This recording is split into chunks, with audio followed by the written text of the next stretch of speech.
lot of love, yeah. Huddle up, going deep, first and 10, call a play, I'm on it. It's a blitz, not again, 46, bring the heat, baby, we ain't punting. Big ball, better trust, Hail Mary just... Welcome back to Run It Back NASA, folks. Week 1 in the books, and it was a crazy one. I must admit, it definitely was crazy. If that's what we got to look forward to for the season, it's going to be a super movie the whole season, man. I cannot wait. But let's talk about my Pittsburgh Steelers. We start 1-0. You know, I see a lot of the comments. A lot of people are shaky about the defense. And, you know, it's week 1. This is the first time the whole team has played together. You can say this about a lot of teams around the league. The only teams that were really polished or the ones who've been together, you know, for years. People keep forgetting this team is just put together. You know what I'm saying? So, you know, they got to jail and get some things, get some things working for them. But I think if that's the foundation that we're building on, I like what I see, to be honest. I really like what I see. Now, nonetheless, let's get into this run game. So, specifically the run game, I thought it wasn't bad. Like I said, I feel like it's something that has to gel. I think the running backs and the O-line kind of get a little bit more familiar with each other. Just from watching from the broadcast view, I would say my honest opinion is it's over time it'll get better. I feel like the running backs really didn't have a chance to really get in a rhythm for the whole game, but I think we did see some good things. I think we seen some things that we need to work on too as well. But nonetheless, baby, let's get into this film. Run it back. So how we're gonna do this is we're gonna go Jalen Warren first, then we're gonna go Kenneth Gainwell clips, then we're gonna go Caleb Johnson's run at the end. So we will go in that order. Let's go. Jalen Warren. Pittsburgh Steelers run game. Let's get into it. Okay.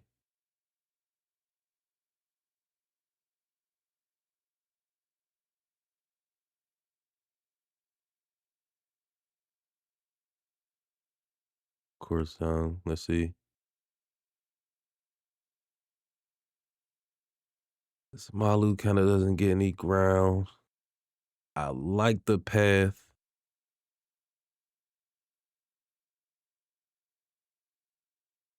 When I saw this live, I wasn't sure what made him do this, but now I see. Frazier didn't really get to his block. He wasn't able to really get there. I'm wondering if... Nah, that is his guy. Broderick goes to the right person. Because if he gets him, this might go out the gate, actually. It actually is going out the gate if he can get to him. That's a tough block, especially with the guy moving on the motion. He's already in motion, so kind of hard to get to him. Let's see the other view for the running back standpoint.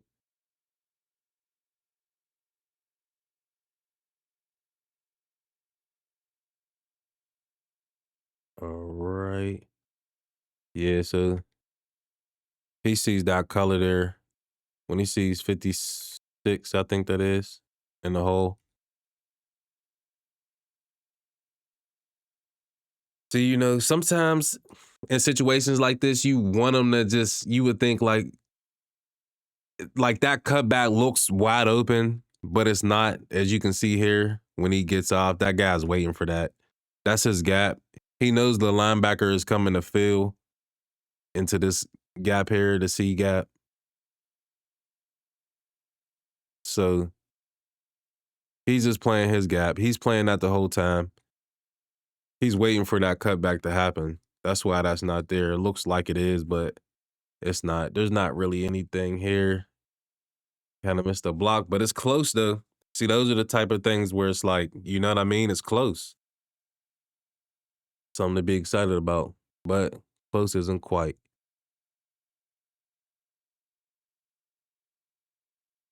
Okay, like DK runs a crack.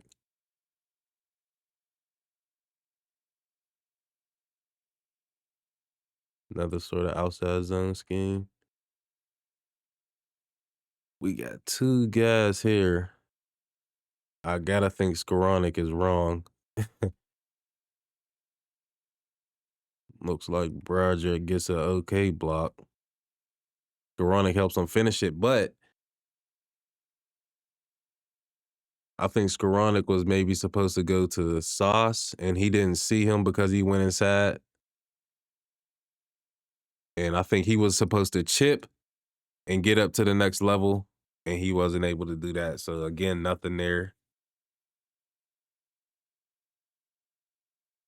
That's just another guy kind of not getting to their assignment, which you kind of expect. I mean, but he kind of goes right for him, so it's I don't know. That actually is a penalty, but I mean, I don't know. Maybe is Broderick wrong? Is he supposed to let him go and he's cracking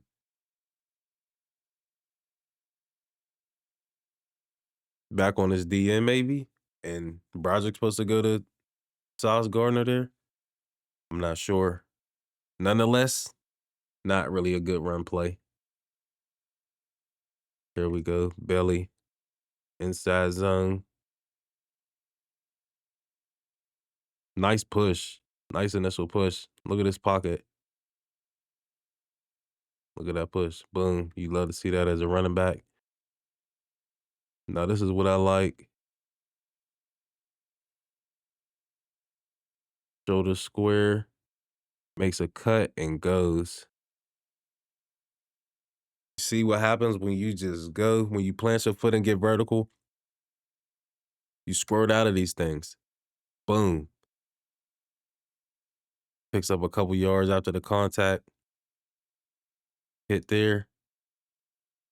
Picks up about 3 more yards. See the end zone view. Boom. Nice. Nice. So you see how the play's supposed to go front side A gap. But with zone, it can go front side all the way back. So usually you go to that front side A gap, it's not there. You go right to the back side A gap. Boom. Then to the B, then to the C. But that's usually in the NFL, it doesn't get back to that far, but it's possible. But here, front side A gap, no. Right back to the back side A gap. Boom. And because of his angle and the way he flows, he makes 56 overcommit, and he makes McCormick's block easier. Even though McCormick's on the ground, he's still able to get hands on him. Now, let's say McCormick gets even a cleaner block. He comes off this double team here, and he gets a cleaner block. Now, that will open the hole up way more because of Warren's track and how he started out right here. Boom. See how he got 56 to jump to our right, his left? Boom. Created that lane for himself. It's a great job. It's those simple things right there get you in 2nd and 2 and, get you those short yardage gains. Let's see. Inside zone again. Looks like Jonu's getting beat across his face. Samalu misses his block, but he's still out to play. Yeah, this is Jonu here. Let's see. See if the running back could have did anything to help him. He kind of just gets beat. Let's see. Could he have jumped behind it?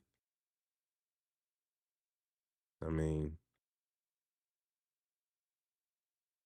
you asking for hero ball now. Not really nothing doing there.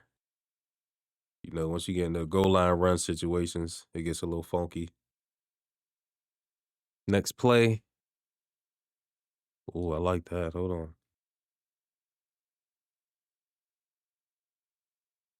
Tight end motion. Then you bring the other tight end back to block back.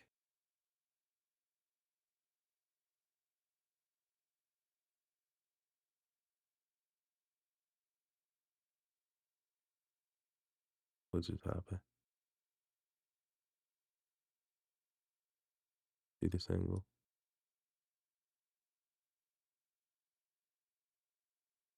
Little misdirection, counter.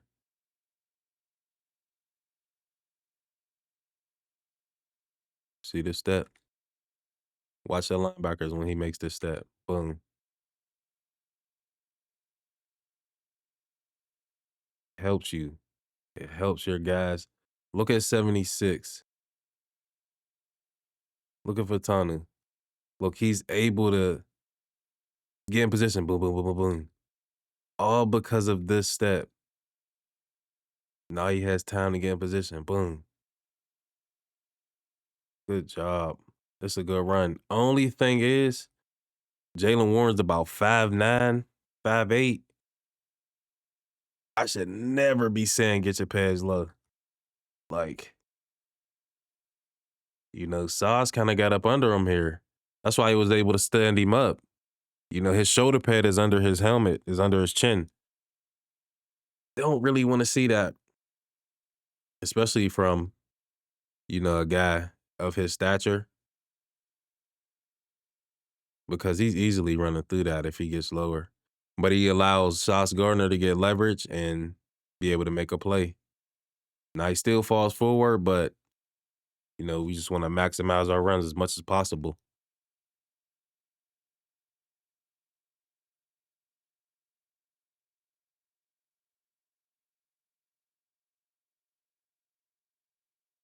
I will say Jalen Warren, I think he does have a sense of the speed of the game and the concept of the run schemes.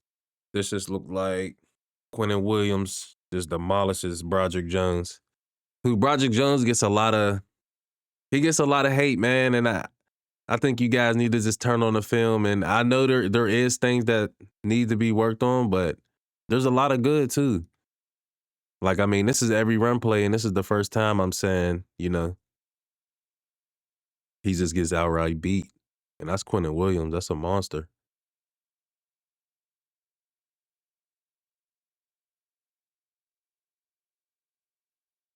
Okay.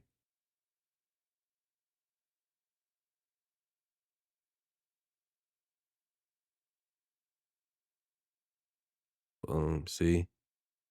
I like the initial cut, but it's here. He didn't know if he wanted to spin or just jump cut. I think he would have been better off just kind of lowering his shoulder and getting vertical, playing his foot and getting vertical. I mean, he still goes forward, because of his stature. And sometimes, this is how some people run.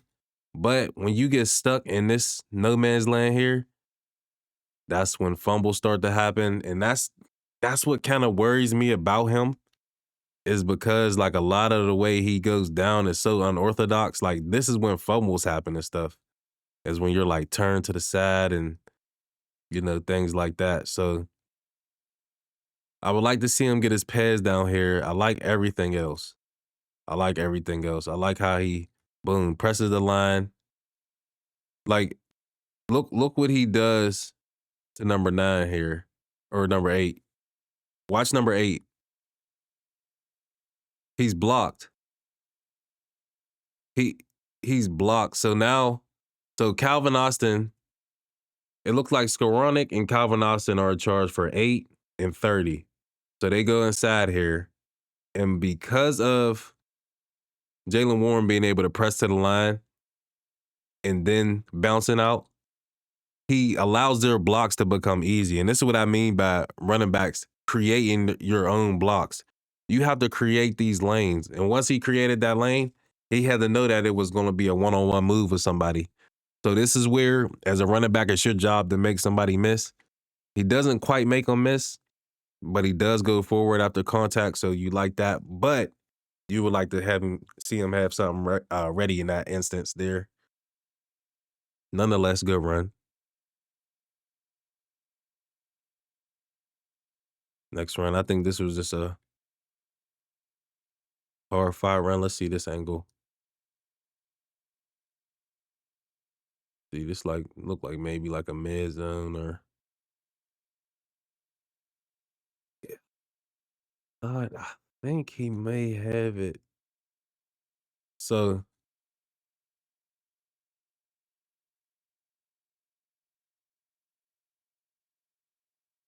okay, I see where he's trying to get to. I mean, he eventually gets to where he wants to. But Tanu gets beat. So Fatanu's beat here. He's supposed to have his head on the other side of this defender. And it looks like maybe Darnell Washington was supposed to climb to the next level. And McCormick was supposed to kick this guy out down here, number 11. I don't know the exact play call, but that would be my guess is that's how they were supposed to block it. And he's supposed to get in kind of right where he got right there, but wasn't all the way blocked correctly. Because a lot of people will say, why didn't he look at that huge hole? If he runs that way, guaranteed holding call. Guaranteed. A guaranteed holding call. Nonetheless, he makes something out of nothing to me. Makes a guy miss. That's a good job. There you go. I like that run. Looks like his pads need to get down though. First down run as well. So, you love to see the chains move. Again, making it easy for his guys. Watch 44, watch 56. And so it doesn't look like much. He takes a step back so he can stay square. So like he's literally square to the line. But because of the flow, and look, he's not making his move here, like getting the ball, making his move. He takes a couple extra steps, then he makes his move. 1, 2, bang. Then he makes his move. 1, 2, pow. Those extra steps get those guys caught inside. Like McCormick is able to get to 56 now because of that. Swarnick, I hope I'm saying your name right. Because you bought out. You deserve for your name to be said right. I'll call you Ben. How about that? Boom. He's able to get to his block. Now, again, heads down like here. Like, instead of a jump cut, it should be a plant. Boom. You should be sticking your foot in the ground, heads low, running through there. You might even get more yards than that. So I think that's the thing. He kind of likes to jump cut and he might over jump cut. You know what I mean? I think he needs to be able to jump cut, plant, get your foot in the ground, shoulder pads down. I think if he kind of gets that kind of combo to his game, he'll be a lot, I wouldn't say a lot more explosive because he's explosive, but it'll definitely help him be more explosive. Boom, same kind of inside zone. See, like to me, it's just like he's just kind of feeling his way through. He's kind of waiting to be tackled. He's waiting for this part right here. He's waiting for this to drive. And I think this was blocked better than it was ran. That makes sense. Boom. Inside zone. Double team here.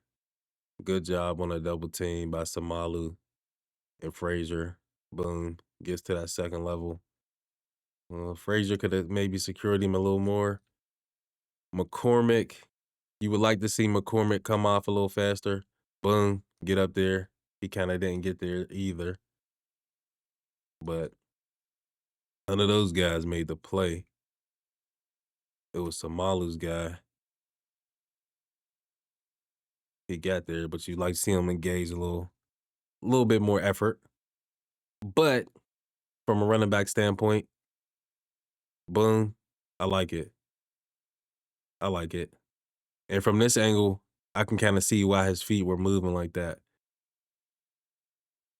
And he picked his feet up to break that tackle. So I take that back. I take that back. This is why you watch the film. This is why you watch the film right here. Boom. Get off me. Okay. It's a good run. Broderick, I appreciate the effort. I do. McCormick, appreciate that too. Next up, we got Kenneth Gainwell. Let's watch his carries. I think he had about 7 carries. Seemed to be very impactful throughout the game, on special teams as well, creating that fumble. Big shout out to him. He played very, very well. He played hard, very hard. So definitely appreciate that from him. Let's go. Nice. Only thing is, so I like this. I would like for him to, so he's a little out of whack here. Boom. He kind of losing his feet.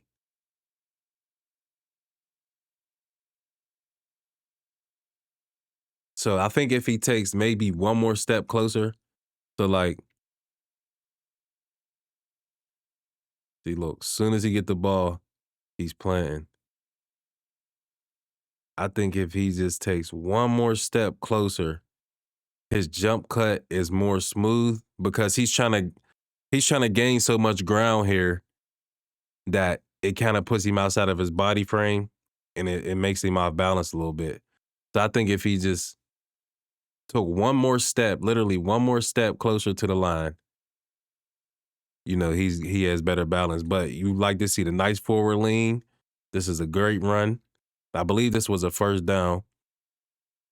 Forward lean, you'll take it every time.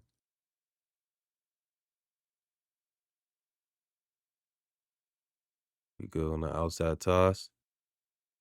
Okay, look like eventually he finds it. Let's see. Actually, let me go back to that angle.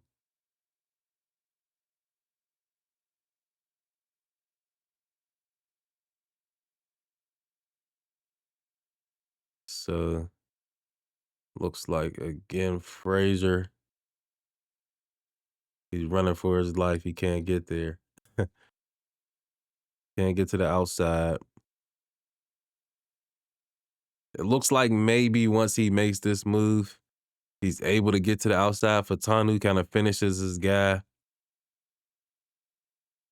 But he slips, and I know as a running back, when you start to slip, the clock in your head just starts rolling, and you think everybody's coming right now. So I think he kind of slipped and just felt like he had to go, got upfield. I'm not super mad at it. Let's see.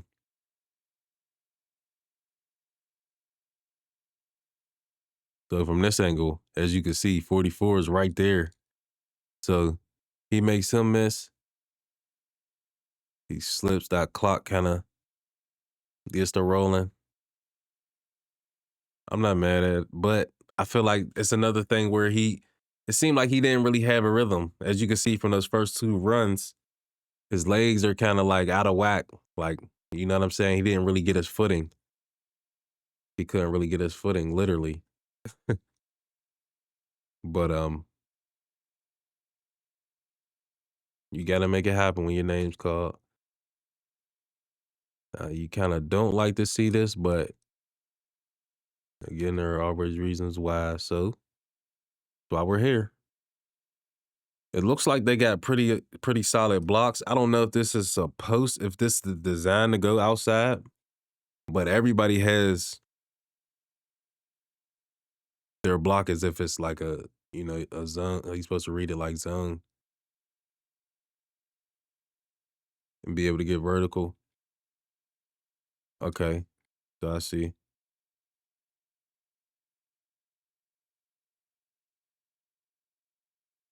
So he wants to go in between. So you kind of see where 97, 11, and 30 is on defense. That triangle right there. That's where he wanted to go into eventually. But who is this? McCormick's kind of getting pushed back into him, as well as Jonnu Smith. So he gets here and he tries to just make something happen. When you do that, you better gain a good amount of yards, because if not, it's a negative play. And it's also, in my eyes, seen as the misassignment, because I mean, here just there's nothing there. I'm not saying there's like, you know what I'm saying, a right answer here, but you can still have a wrong answer is what I'm saying. And he tried to make something happen, so you understand it, but you just don't like negative plays.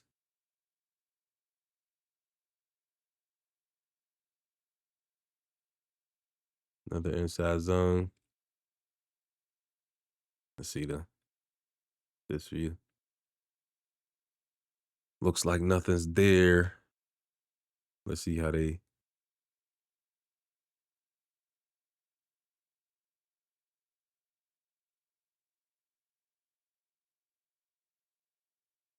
man, Quentin Williams. Quentin Williams just kind of gives McCormick the business. Looked like Broderick isn't able to get to his block as well. This doesn't look like the best run scheme to run against this defense, especially with Quentin Williams there. That's a force to be kicking out. Blocking back on for sure. Looks like it's maybe power.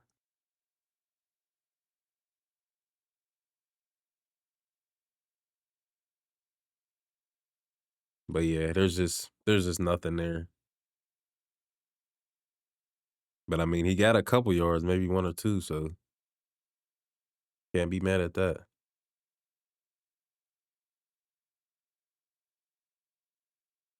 Outside toss.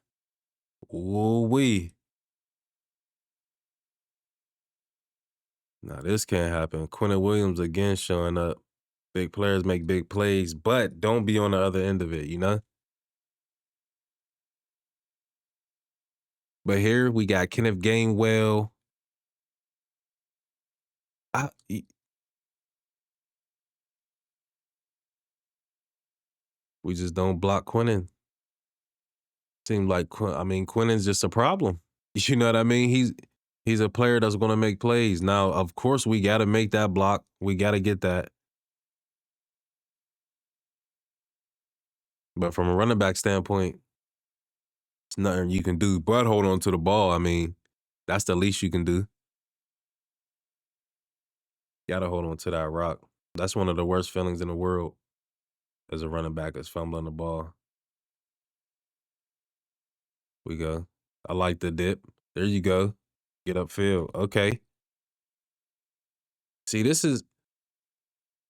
I like this patience. I really appreciate this patience from him. Remember how I always say, follow that puller and he's going to take you to the promised land.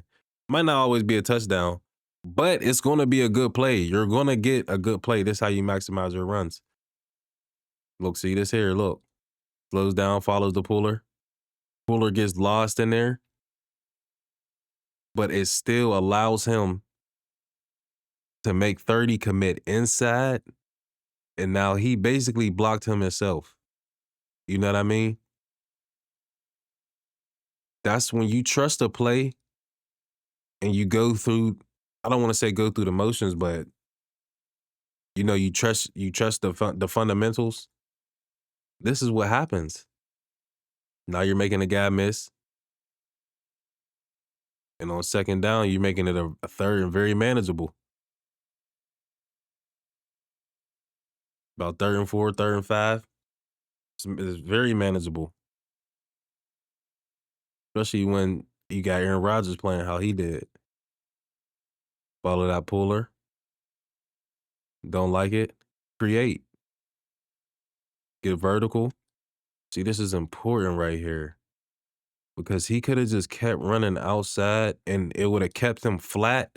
And that defender would have been able to have momentum to just take him outside. And he would have been hit maybe about the 25 and stopped either there like the 26. But because he gets vertical, he's all the way up to like the 28. Last but not least, Caleb Johnson's only carry of the game. He had me nervous on that kick return when he fumbled.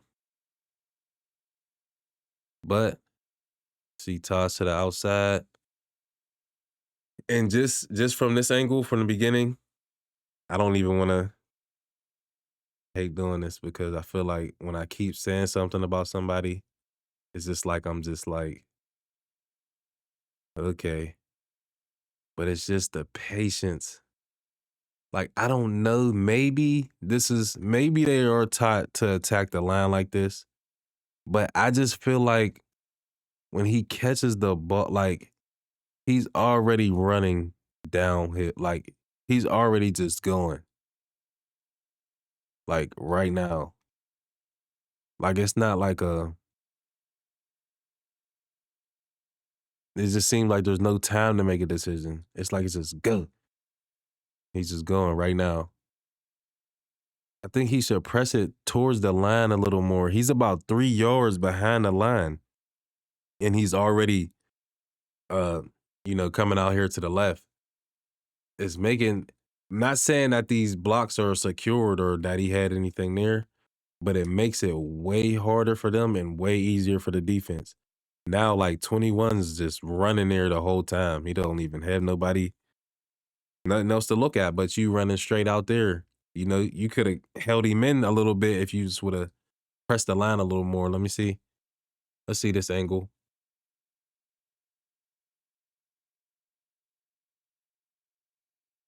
So, like, you know what I mean? I just feel like nothing here is telling me to go outside. Everybody's helmet is to the right of the defender. Everybody's helmet is there. We even got like a wall here, and he's like already making his decision. This is where I feel like if he was kind of just more so still going diagonal, he would be able to just cut back behind that and get vertical. And from how they're positioned on their blocks, they're not like he wouldn't get called a holding call or anything.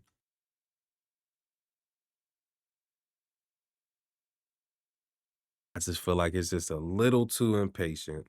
Just a little too impatient. And as I was saying preseason, he just looks like a rookie. And that's okay. He is a rookie. He looks like a rookie. He is a rookie. A lot of people want people to play so fast and just come right into the league and dominate. And it's just not that. I think we have a stable of running backs who are more than capable between Gainwell and Warren. So I think it's not nothing to worry about. I think this is something good to have sitting on the back burner, just kind of marinating and slowly cooking up and developing and waiting to see what happens. I think that's not something bad to have in your back pocket. I think also it's good for depth. I think eventually he will get it, and also I think he can still make plays now as well. So I think it's a good piece to have in our back pocket. I don't think it's nothing to panic about. I don't think the run game is anything to panic about. Um, like I said before, these guys just gotta get a few games in together with everybody as a unit. It's even different with having Aaron Rodgers back there, his cadence and everything like that. So, they all just gotta get everything together and gel together. Overall, I think it was an okay day.